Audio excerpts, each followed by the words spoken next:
Muy buenas noches, señoras, caballeros, bienvenidos a Tiempos Modernos. En la cultura contemporánea hay una serie de iconos que son realmente difíciles de justificar desde el punto de vista de la realidad histórica. Héroes que mucha gente reconoce como libertadores y que sin embargo en realidad fueron simplemente criminales. Un ejemplo, Ernesto Che Guevara.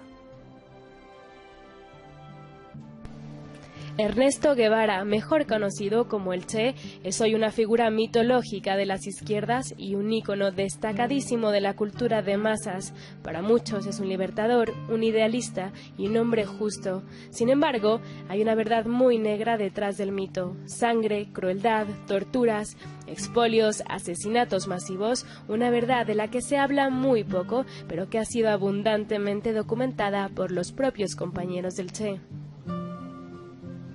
En sus escritos de juventud confesó Ernesto Guevara, de origen argentino, la brutal radicalidad que le animaba. La revolución cubana le dio la ocasión de ponerla en práctica. Guevara encabezó la política de justicia revolucionaria rápida, fusilamientos sin juicio, y se forjó una reputación de hombre feroz e implacable. Durante los años de la revolución, entre 1956 y 1959, aplicó una represión feroz sobre los enemigos e incluso sobre sus mismas filas. Él mismo cuenta ejecuciones por su propia mano y se describe como sediento de sangre. Después, Fidel Castro le puso al frente de la fortaleza de La Cabaña, en La Habana, y le nombró juez supremo de los tribunales revolucionarios. Desde ahí dirigió el Che la represión en nombre del nuevo régimen con una directriz muy clara: no perder el tiempo en convenciones burguesas y aplicar la justicia revolucionaria. Las muertes se contaron por centenares. Él mismo lo dijo nada más que en la ONU, en Nueva York. Fusilamientos, sí, hemos fusilado. Fusilamos y seguiremos fusilando mientras sea necesario. ¿Y a quién fusilaba? A todos los elementos que considerara contrarrevolucionarios. En el mismo movimiento, Guevara inauguraba el sistema de campos de concentración del comunismo cubano. Desde el gobierno de Cuba estimuló el nacimiento de guerrillas comunistas en diferentes países americanos. Cuando la crisis de los misiles en 1962 fue partidario de lanzar bombas nucleares sobre los Estados Unidos. Después, decepcionado con lo que él consideraba excesivo pacifismo de la Unión Soviética, abandonó Cuba y se trasladó a África, al Congo, para apoyar la insurrección comunista. Era 1965. La experiencia fue un estrepitoso fracaso. Regresó a Cuba en secreto y preparó su siguiente golpe, Bolivia. La campaña boliviana no llegó a durar un año. En octubre de 1967 su columna fue copada por el ejército del país con apoyo de la CIA. Herido en la refriega, Ernesto Che Guevara fue capturado y ejecutado sin juicio el 9 de octubre de 1967. Ese día murió el guerrillero sanguinario y nació la leyenda. Hoy su esfinge adorna camisetas de burgueses. Hoy su efigie adorna camisetas de burgueses, efectivamente. Paul Victoria, muy buenas noches. Buenas noches. ¿No tienes una camiseta con la efigie del Che? No, Dios me libre de llevar una camiseta del Che. A mí lo que me deja fascinado esta historia es que si todo lo que hizo el Che lo hubiera hecho un hombre bajo el régimen de Pinochet en Chile, ya no digamos de Videla en Argentina, sería evidentemente un criminal de guerra o de paz, buscado y encarcelado, si no ajusticiado. El Che, sin embargo, pasa por ser un auténtico ídolo de la justicia universal. Completamente. Si fuera por sus acciones y por sus mismas palabras, sería juzgado como un terrorista internacional por el Tribunal de La Haya. Me gustaría simplemente citar estas palabras de él que he recopilado, suyas propias. Hay que llevar la guerra hasta donde el enemigo la lleve, a su casa, a sus lugares de diversión. Hay que impedirle tener un minuto de tranquilidad, un minuto de sosiego fuera de sus cuarteles y aún dentro de los mismos, atacarlo a donde quiera que se encuentre. Suena como al terrorismo islámico, más o menos unas palabras parecidas. Yo eso lo puedo entender durante una guerra. Es decir, se trata de acabar con el enemigo. Pero claro, lo portentoso del caso del Che Guevara es que esa era su forma de pensar durante la paz como gobernante. Sí, claro. Así fue. Cuando ganaron en Cuba y derrocaron al régimen, fue fusilamiento tras fusilamiento, diario, ¿no? Desde antes, ¿no? Él fusilaba por el placer de fusilar. Cuando sus mismos hombres le decían, oiga, pero este hombre no se sabe si es culpable o no, le decía, ante la duda, fusilen. Esas son palabras del Che. De esto hay testimonio prestado por los propios compañeros del Che Guevara en Sierra Maestra. Hay que subrayarlo. Sus propios compañeros lo dicen y le decían, pero por favor, comandante, o sea, si este hombre habrá que hacerle un juicio. No hace falta juicio. Y él mismo sacaba la pistola y ejecutaba. Es un caso muy conocido de un guerrillero campesino al que de repente acusan de pasar información al enemigo. Sus compañeros no lo ven claro, quieren evitar que le maten y el resto Che Guevara le pega un tiro, se lo pega. Y además para dar ejemplo, que es lo que quiere que todos hagan. Otra cosa que me fascina del personaje es que todo esto que estamos contando no es una investigación que haya hecho después, yo qué sé, la CIA. No, son los testimonios de la gente que estuvo con él, primero en la guerrilla, después en el gobierno en Cuba, y que contaron todo lo que pasó y cómo era él, aún más, cosas que el propio Ernesto Che Guevara escribía en sus notas, en sus cuadernos y no sé qué. Es decir, realmente no hay misterio, simplemente se oculta. Simplemente se calla la verdad. Él mismo, lo primero que escribe así más sangrientamente es cuando él mata a la primera persona, que es en 1956, en enero.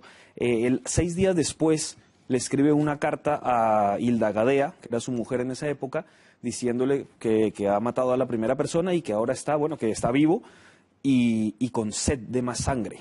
Sus propias palabras, escrito por él mismo. Entonces, es de estos perfiles narcisistas, quizás psicópatas, que de repente encontraron una forma de llevar a cabo su sangría mediante, apareció el comunismo. Creo que si se le hubiera presentado otra ideología que también fuera asesina, se hubiera unido a ella. O sea, era la excusa que él necesitaba para desarrollar una personalidad psicótica.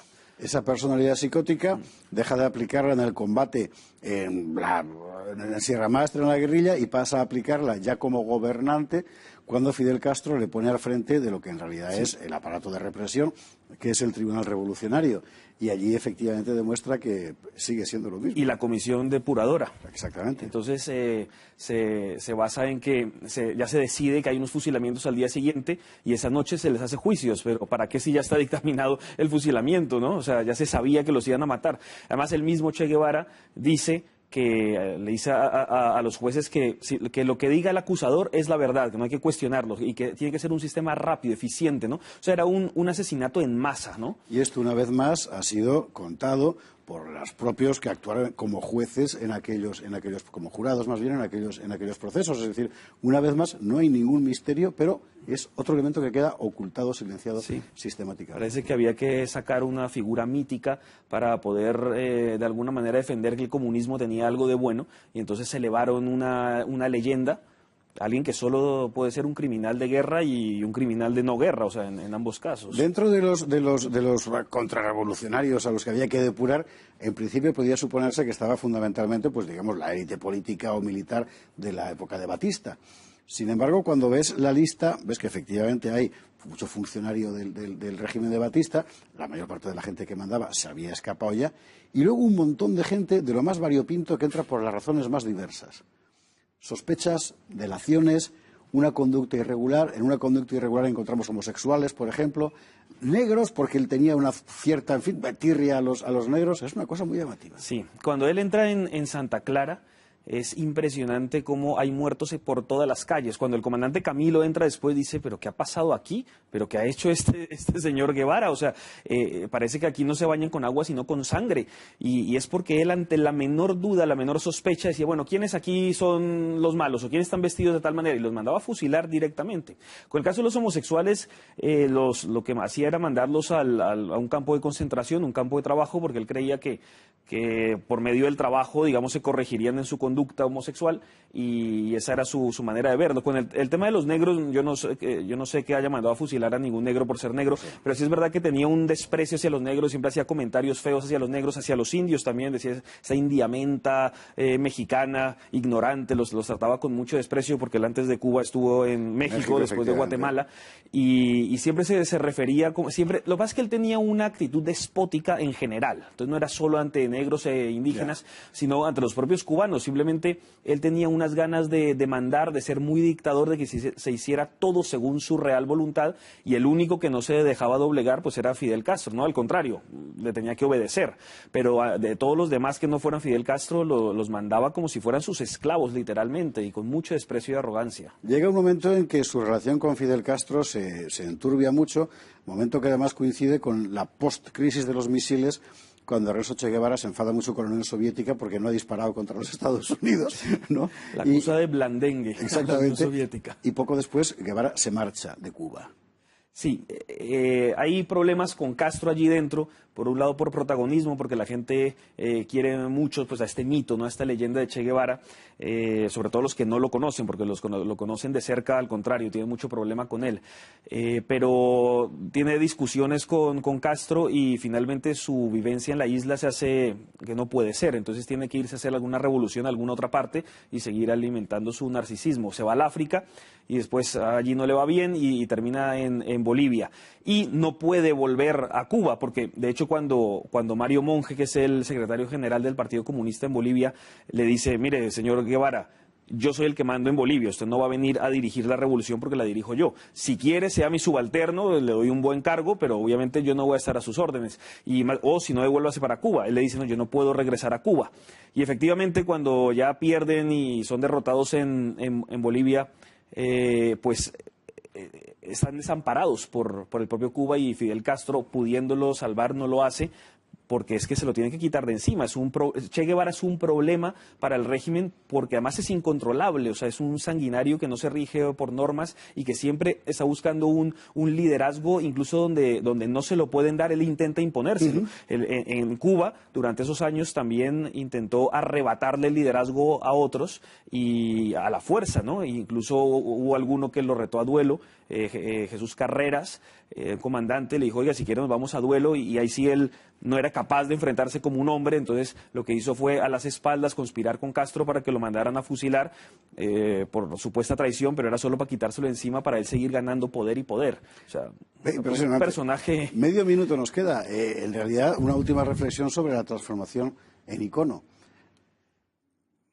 Yo creo que el comunismo, al ser derrotado en tantos frentes por la misma realidad, ¿no? En economía, en política, de ser un sistema insostenible, tiene que buscar unos iconos para, digamos, justificar su existencia y de alguna manera tener unos héroes que le limpien esa mala imagen que tiene. Pero si uno profundiza en la vida de Che Guevara, no puede encontrar cómo limpiar la imagen del comunismo. Al contrario, se ve reforzada esa imagen de un comunismo totalitario, dictatorial, opresor de libertades, y es que incluso económicamente, además Che Guevara no sabía nada de economía, o sea, aunque él se creía economista.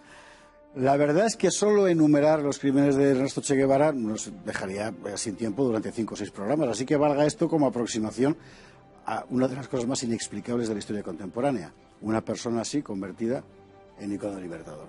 Paul Victoria, muchísimas gracias. Con muchísimo gusto. Y usted y yo nos vemos el próximo día en Tiempos Modernos. Gracias.